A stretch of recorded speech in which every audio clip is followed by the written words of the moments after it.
Now that is a rare find right there.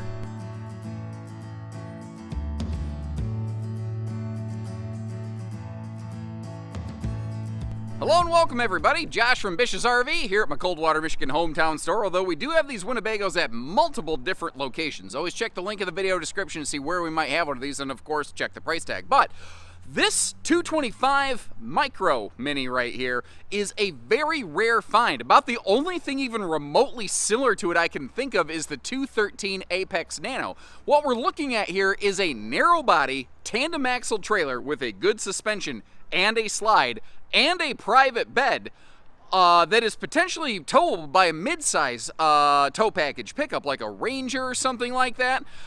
You know, a tow package Tacoma might be able to handle one of these. It has a 6,000-pound GVW. It's only 7 foot wide, and it runs on the same kind of suspension as like Rockwood, where it's a torsion axle and suspension system, which rides and handles very, very nicely for highway use. But they do have those bigger, like Goodyear Wrangler tires to give you a little more ground clearance on one of these, so you're not necessarily like scraping the tail every time you go over a speed bump. Or like, you ever notice when you pull into a gas station, a lot of them have these like big bumps that you go up onto, that they're built up on.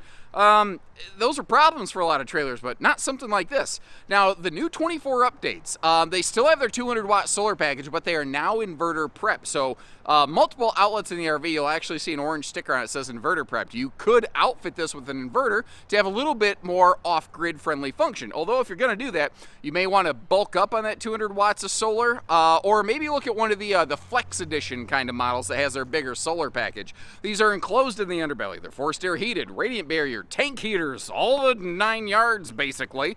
And they put big windows on these where they can. But this floor plan is a little bit interesting, and I think its greatest asset might be its greatest liability.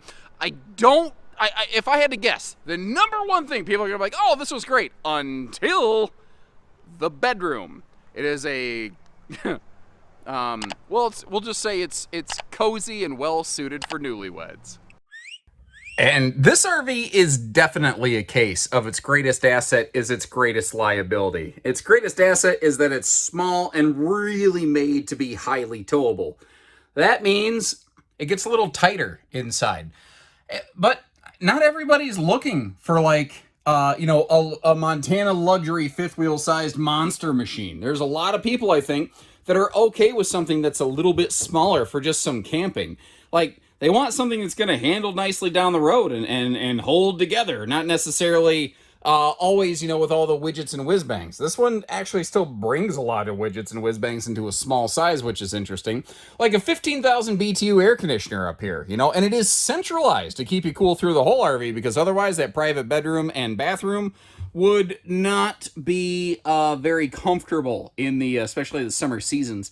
Notice how they're including that privacy shade in the entry door right there, which is kind of a nice feature. And they're using an easy up-down Dream dinette. Has always been kind of the historical name that I've heard on it, but it's kind of a gas-strutted mechanism. You see that little flippy doodle, technical term, lock that it has there to keep it from going up and down. And all the counters that you're going to see in the RV are a sealed edge press membrane, which is actually pretty cool. Also, great cross breeze window action going on in this thing. And you're going to find a lot of, so it's USB 2.0 and Type-C plugs, as well as plenty of inverter prepped household plugs. So you don't necessarily have to go all in on the, the expanded solar Lithionics battery mega inverter Flex Edition. If you're like, look, I want to be able to run a standing fan at a gas station pit stop. This is something that you can do. Now, I haven't closed the slide on this one, but I'm eyeballing it. I'm pretty sure you're going to be able to walk right through this one even when that slide closes. Now, that TV does pivot. We'll get to see that in a minute. And I think a lot of people are going to say, TV's in a terrible spot. And folks, you might not be wrong. But in a little camper like this, opportunities are limited.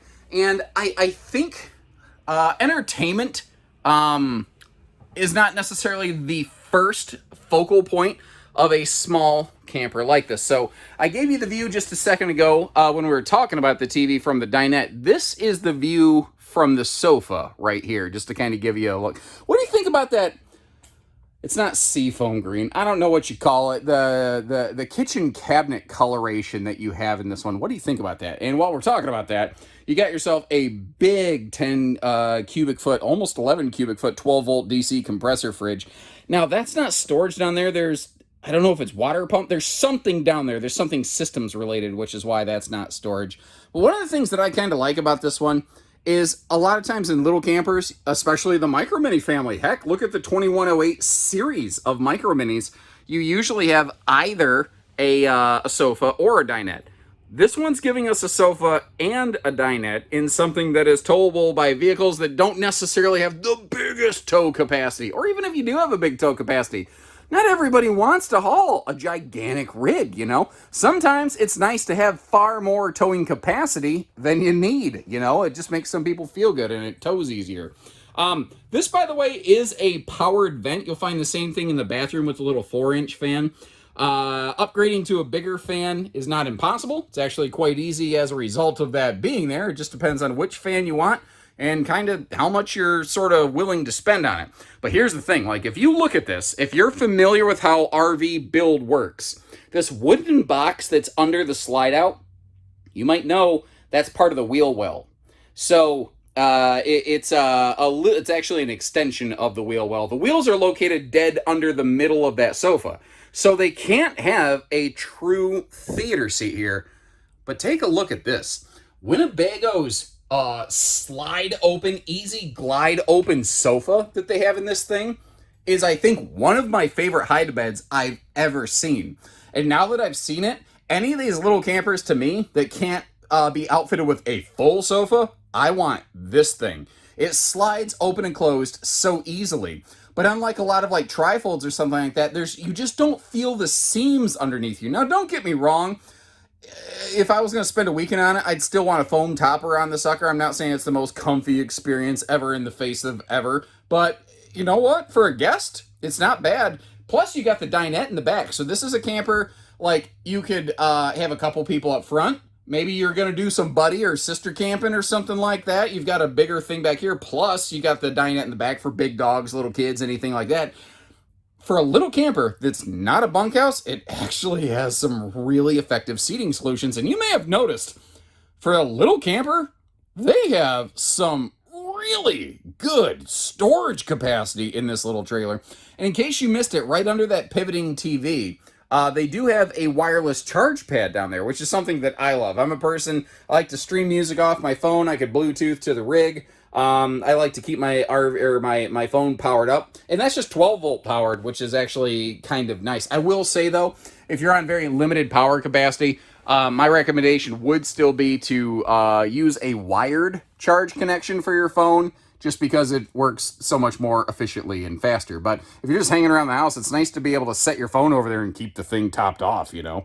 That was a convection microwave up top. What's funny is that exact same microwave supplier, they offer Winnebago an air fryer microwave option.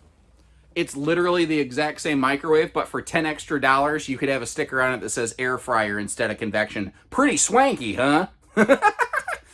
Now, this is where it gets very interesting. The front end of this.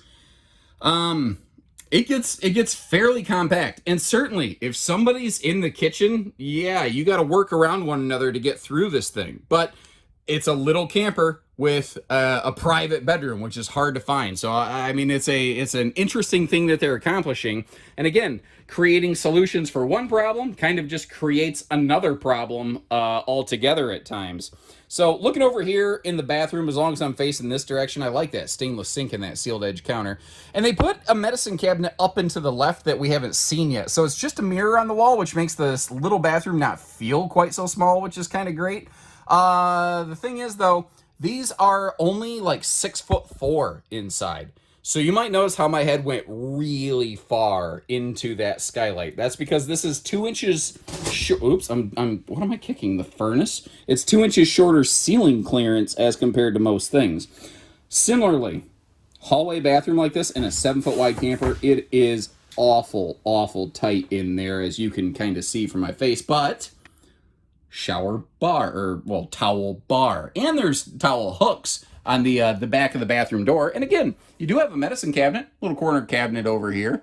So for a small space, they've done quite a bit. You're staring right at the wall. I'm sorry. This is like a small space, and I don't use wide angle camera lenses, as you may have noticed. Like, if there was ever a time I was going to do it, this would be it. But it doesn't feel right to me, because I want you to get a better understanding of how this RV really is and functions. You may have noticed there is a sliding privacy door here, and this door under the bed actually goes into a cavernously large front storage compartment. I don't know if cavernously is traditionally a word, but today it is.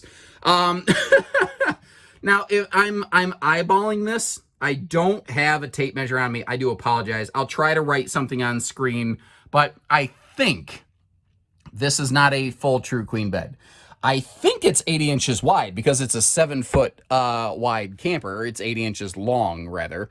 But I think it's only 54 inches wide. It might not be a true 60-inch wide true queen bed. So that might be something to keep in mind. And if I'm wrong about that, again, I'll leave some notes on the screen. I'm just trying to, I'm trying to head off, questions and concerns, trying to head them off at the pass to save you the trouble. Now, they had to get really crafty and creative with their storage, and if you look down in there, they really utilized every little nook and cranny and pocket they possibly could, which is kind of cool.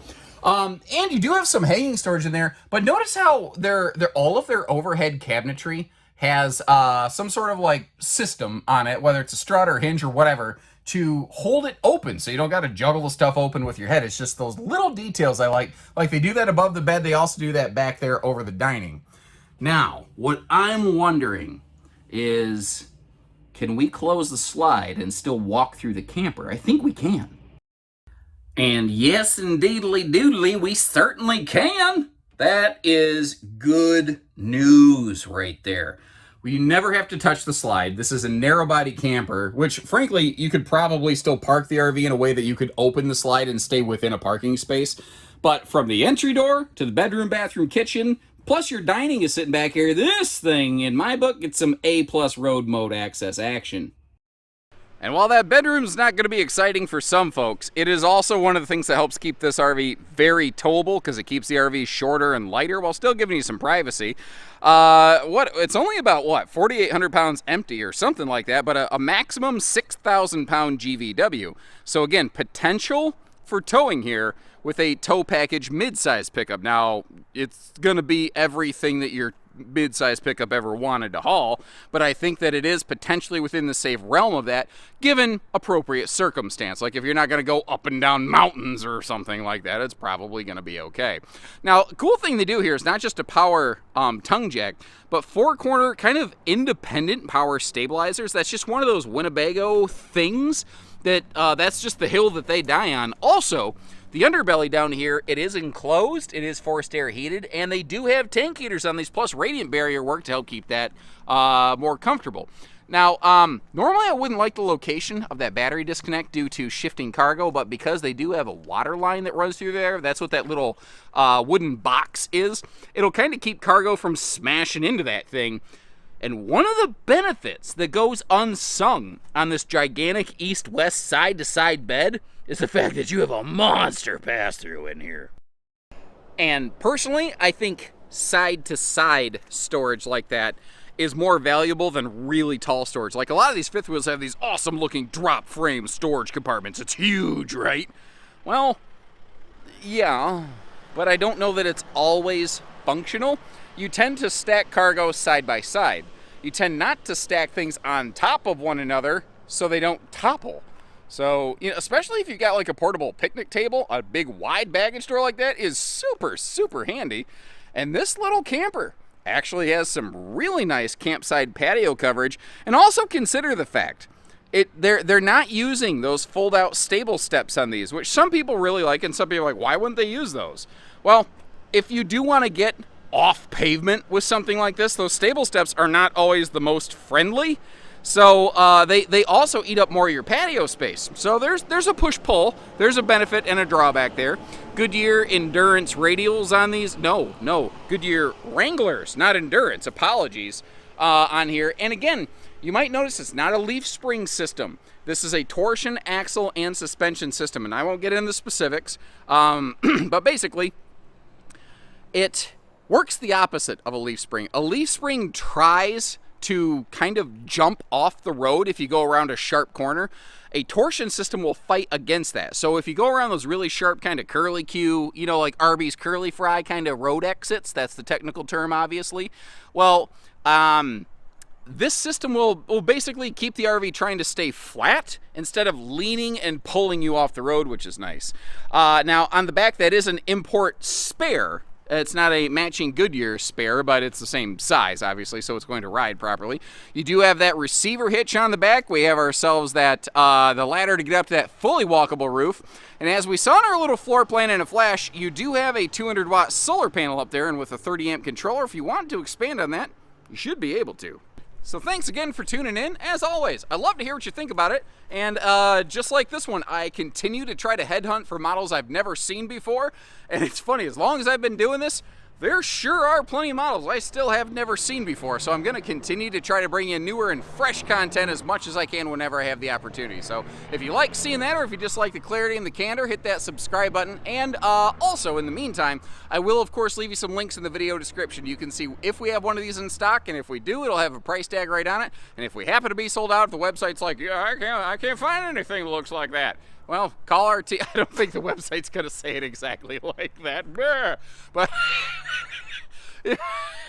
oh no, this fell apart right at the end again. I think I need more sleep. That wasn't that funny, and I'm laughing way too hard at myself. Anyway, when you're ready, we're ready. I don't even remember what else I was going to say. So I'm just going to say, take care, stay safe, have fun, and remember to laugh, everyone.